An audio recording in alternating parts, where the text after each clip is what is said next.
Hi friends, నేను మీ శ్రీనివాస్ని. ఈరోజు మనం సుజుకి యాక్సెస్ ఈవీ అలాగే మనకు హోండా యాక్టివా ఈవీ వీటి రెండింటి మధ్య తేడా ఏమి, ఏ వెహికల్ అయితే బాగుంటుంది, అలాగే ఈ రెండిట్లో వీళ్ళు తీసుకుని వచ్చిన సిమిలర్ చేంజెస్ ఏమనేది మనం ఈ వీడియోలో మాట్లాడుకుందాం. అలాగే వీటి స్పెసిఫికేషన్ పరంగా, కాస్ట్ పరంగా కూడా మనము ఈ వీడియోలో పూర్తిగా తెలుసుకుందాం. ఈ వెహికల్ ఎలా ఉండబోతుంది ఏమి అనేది మొత్తం ఈ వీడియోలో క్లియర్గా మాట్లాడుకుందాం. ఈ వీడియో మీకు నచ్చితే లైక్ చేయండి, షేర్ చేయండి, సబ్స్క్రైబ్ చేయండి ఫ్రెండ్స్. సబ్స్క్రైబ్ చేయడం మాత్రం మర్చిపోవద్దండి. అలాగే ఇంకా మనం ఆలస్యం చేయకుండా వీడియోలోకి వెళ్దాం. వీడియోని స్కిప్ చేయకుండా పూర్తిగా చూడండి.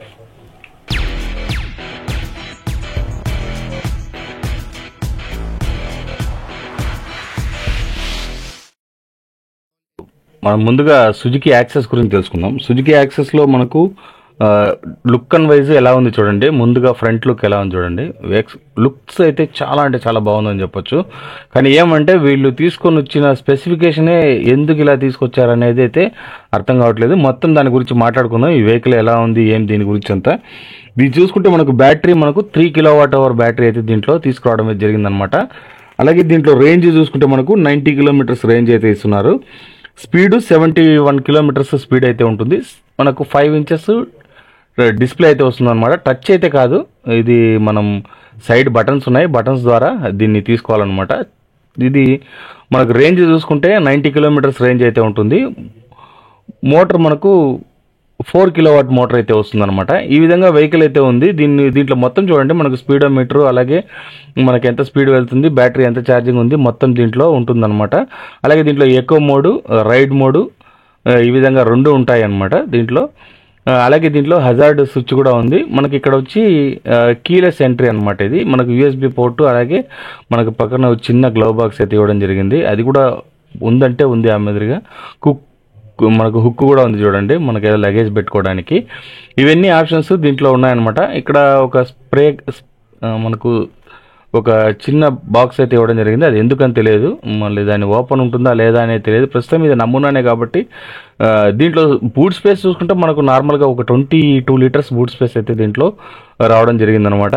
వీళ్ళు బ్యాటరీ కంపార్ట్మెంట్ ముందరే ఇచ్చేసారు, చూసారు కదా. మన కాల్ దగ్గర అయితే కాదు, ఫ్రంట్ సైడ్ బ్యాటరీ ఇచ్చినట్టున్నారు. అందువల్లనే వాళ్ళు అక్కడ ఉంది చూడండి. దీంట్లో ఇది ఒక ఆప్షన్ ఉంది. సీట్ మనం ఓపెన్ చేస్తే దానంతకు అదే నిలబడి ఉంటుందన్నమాట. ఇక మనం రెండోసారి క్లోజ్ చేస్తే తప్ప క్లోజ్ కాదు. ఇది ఒకటి మంచి ఆప్షన్ ఉన్నట్టుంది. సీట్ అయితే కనుక చాలా పెద్ద సీట్ అయితే దీంట్లో రావడం అయితే జరిగిందనమాట. టార్క్ చూసుకుంటే మనకు 15 Nm టార్క్ ఉంటుంది. చూసారు కదా, మనకు సీట్ని మనంతకు మనం ఇంకోసారి మనం బ్యాక్ తీస్తే కానీ పడదనమాట. ఛార్జింగ్ పోర్టు మనకు బ్యాక్ సైడ్ అయితే వచ్చింది చూడండి. చికెన్ ఉంది కదా, దానిపైనే ఉందన్నమాట. బ్యాక్ సైడ్ మనకు హెడ్ ల్యాంప్స్, అవన్నీ మనకు టైల్ ల్యాంప్స్ అవన్నీ చూడండి ఎలా ఉంది అనేది. ఫ్రంట్ హెడ్ ల్యాంప్స్, డిఆర్ఎల్స్ మనకు ముందరే వచ్చేసింది. నెంబర్ ప్లేట్ దగ్గరే మనకు చిన్న లైన్ మారి ఒక డిఆర్ఎల్ లైట్స్ అయితే దీంట్లో ఇవ్వడం అయితే జరిగిందనమాట. దీనికి ఛార్జింగ్ టైం చూసుకుంటే 2.5 hours ఛార్జింగ్ టైం అయితే ఉంది. మనకు 250 watts ఛార్జర్ అయితే వస్తుంది. ఇది ఫాస్ట్ ఛార్జింగ్లో 2.5 hours, మామూలు ఛార్జింగ్ అయితే మనకు 6 hours ఛార్జింగ్ టైం అయితే పడుతుంది. ఈ బాడీ వెయిట్ చూసుకుంటే మనకు 122 kgs బాడీ వెయిట్ ఉంది. మనకు గ్రౌండ్ క్లియరెన్స్ చూసుకుంటే 165 mm గ్రౌండ్ క్లియరెన్స్ ఉంటుందన్నమాట. అలాగే ఇది మనకు ఆగస్ట్ లేదా సెప్టెంబర్లో లాంచ్ అయ్యే ఛాన్స్ ఉంది. కాస్ట్ చూసుకుంటే 1,10,000 నుంచి 1,40,000 అయితే దీంట్లో కాస్ట్ ఉండే అవకాశం అయితే ఉందన్నమాట. వెహికల్ మీరు చూస్తున్నారు కదా ఎలా ఉందనేది. ఇంకా మనం నెక్స్ట్ హోండా గురించి మాట్లాడుకుందాం. హోండా ఎలా ఉందో. హోండా గురించి మాట్లాడుకుంటే హోండా ప్రైజెస్ అయితే రివీల్ అయితే అయిపోయాయి, కానీ కళ్ళు చెదిరే ప్రైజులు అయితే తీసుకొచ్చారనమాట.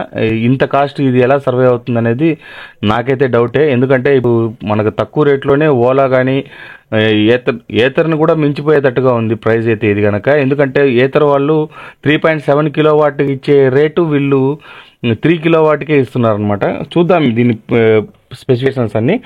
బ్యాటరీ చూసుకుంటే మనకి ఇది 1.5 kW బ్యాటరీ అయితే వస్తుందన్నమాట.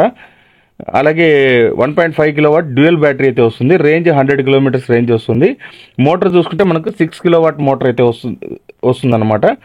బ్రేకింగ్ ఫ్రంట్ డిస్క్ వస్తుంది, బ్యాక్ డ్రమ్ బ్రేక్ వస్తుంది. 22 Nm టార్క్ అయితే ఉంటుందన్నమాట. 0 to 60 kilometers 7.3 secondsలో ఇది చేరుకుంటుంది. మోడ్స్ చూసుకుంటే మనకు 3 మోడ్స్ ఉంటాయి. Eco mode, standard mode, sports mode. అలాగే Honda road sync Dio smartphone app ఉందన్నమాట. దాని ద్వారా దీన్ని సింక్ అయితే చేసుకోవచ్చు. జీపీఎస్ నావిగేషన్, బ్లూటూత్ కనెక్టివిటీ, అవన్నీ ఆప్షన్స్ ఉంటాయి. 7 ఇంచెస్ TFT డిస్ప్లే అయితే వస్తుంది అనమాట, పెద్ద డిస్ప్లే అయితే వస్తుంది without touch. Blue, white, serenity blue, అలాగే మ్యాట్ సిల్వర్, బ్లాక్, ఈ విధంగా 5 కలర్లు అయితే ఉన్నాయన్నమాట. కాస్ట్ చూసుకోండి, మీకు దీంట్లో 1,38,877 రూపీస్ అయితే కాస్ట్ అయితే పడుతుంది అనమాట without road sink cap. Road sink క్యాప్తో కలుపుకుంటే మనకు 1,78,313 రూపీస్, అంటే చాలా పెద్ద ప్రైస్ అని చెప్పొచ్చు ఇది. దీంట్లో చూసారు కదా 2 బ్యాటరీస్ రిమూవ్ చేసి పెట్టుకోవచ్చు, బూట్ స్పేస్ అనేది ఉండదు. మనం ఛార్జింగ్ స్టేషన్స్లోనే వెళ్ళి ఛార్జింగ్ చేసుకోవాలి, మనకి ఇంట్లో ఛార్జ్ చేసుకునేందుకు లేదు. ఇది ఒక ప్రాబ్లం ఉంది. ఫ్రంట్ ఒక చిన్న గ్లో బాక్స్ వచ్చింది, లోపల ఒక చిన్న బూట్ స్పేస్ అయితే ఉందన్నమాట. ఓన్లీ డాక్యుమెంట్స్ లాంటివి పెట్టుకోవడానికి మాత్రమే పనికొస్తుంది, వేరే దేనికి ఉపయోగపడదు అనమాట. వెహికల్ మీరు చూడండి, బ్యాక్ సైడ్ మనకు ఫ్రంట్ డిస్క్ బ్రేక్ అయితే వస్తుంది, బ్యాక్ సైడ్ మనకు డ్రమ్ బ్రేక్ అయితే వస్తుంది అనమాట. చూడడానికి లుక్ వైజ్ అయితే వెహికల్ బాగానే ఉంది, కానీ ఇది ఇంపాసిబుల్ అని చెప్పొచ్చు. అంత అమౌంట్కి దీన్ని కొని దీంట్లో మనకి ఏమంత ఒక పెద్ద ఇది ఉండేది మనకు నాకైతే అనిపించట్లేదు. ఈ వెహికల్ ఏ విధంగా ఉంది, ఇది ఎలా సర్వే అవుతుంది, ఇది ఇంత కాస్ట్ దీన్ని మెయింటైన్ చేయగలమా లేదా అనేది వచ్చి వాళ్ళు చూసి తెలుసుకోవాల్సిందే. వెహికల్ తొందరపడి వెహికల్ బుక్ చేసి కొనుక్కోవద్దండి. వెహికల్ చూడండి, ఫస్ట్ టెస్ట్ డ్రైవ్లు అవి చేసుకోండి. వాడిన వాళ్ళు వాళ్ళ ఎక్స్పీరియన్స్ అడిగి కనుక్కోండి. ఒకవేళ తీసుకున్న వాళ్ళు కనీసం ఒక 20-30 డేస్ అన్న యూస్ చేస్తారు, వాళ్ళ దగ్గర మీరు అడిగి కనుక్కోండి వెహికల్ ఎలా ఉంది, మనకు అంత కాస్ట్ పెట్టచ్చా పెట్టకూడదా అనే దాని మీద కూడా ఈ వీడియో మీరు చూసి తర్వాత మీరు తీసుకోండి. యాక్టివా EV వెహికల్ చూశారు కదా ఎలా ఉందనేది. వెహికల్ అయితే మనకు ఈ విధంగా అయితే ఉందన్నమాట. అన్నిటి పరంగా చూసుకోవడానికి లుక్ వైజ్ వెహికల్ అయితే చాలా బాగుంది. డ్యూయల్ టోన్తో సీటింగ్ వస్తుంది, పెద్ద సీట్ అయితే వస్తుంది. మనకి కొత్త టెక్నాలజీని అయితే తీసుకొచ్చారు. మనం బ్యాటరీని తీసుకొని పోయి ఛార్జింగ్ పెట్టుకునే ఫెసిలిటీ అవన్నీ తీసుకొచ్చారనమాట. ఇవన్నీ బెస్ట్ అని చెప్పొచ్చు దీంట్లో. కానీ కాస్ట్ వైజ్ చూసుకుంటే చాలా హెవీ కాస్ట్ అయిపోయిందని చెప్పొచ్చు. ఇంక ఈ రెండింటి మధ్య మనకు తేడా గురించి మాట్లాడుకుంటే 2 same to same okay Marine ఉంది. ఏమంటే మనకు హోండా మనకు యాక్సెస్లో చూసుకుంటే సుజుకి యాక్సెస్లో మనకు అది ఛార్జింగ్ పెట్టుకునే ఛాన్స్ అన్నా ఉంది, అదొక రకంగా ఒప్పుకోవచ్చు. కాస్ట్ ఎలా పెడతారని చూడాలి. చిన్న డిస్ప్లే వస్తుంది, దీంట్లో పెద్ద డిస్ప్లే వస్తుంది, పెద్ద తేడా ఏం లేదు, రెండిట్లో టచ్ లేదు కాబట్టి 2 ఒకటే. మనకు డిస్ప్లే పరంగా చూసుకున్నా వీటి పరంగా 2 ఒకటే. బ్యాటరీ పరంగా కూడా చూసుకుంటే ఫిక్స్డ్ బ్యాటరీతో వస్తుంది, రిమూవ్ లేదు. చిన్న గ్లో బాక్స్ అయితే దాంట్లో రావడం జరిగింది, దీంట్లో అది కూడా లేదు. కాబట్టి మనము రెండింటి మధ్య తేడా చూసుకుంటే నాకు తెలిసి మనకు యాక్సెస్సే బాగుంది వెహికల్ అయితే కనుక. ఎందుకంటే చూడడానికి కూడా ఒక కొత్త లుక్లో ఒక యూనిక్ లుక్తో అయితే వచ్చింది. వెహికల్ కూడా చాలా బాగుంది. కలర్ కూడా మనకు ఆ గ్రీన్ కలర్ చూశారు కదా, చాలా అంటే చాలా బాగుంది అనమాట. నాకైతే అదే నచ్చింది ఫ్రెండ్స్. మీకు ఏది నచ్చింది అనేది నా కమెంట్స్ రూపంలో తెలియజేయండి.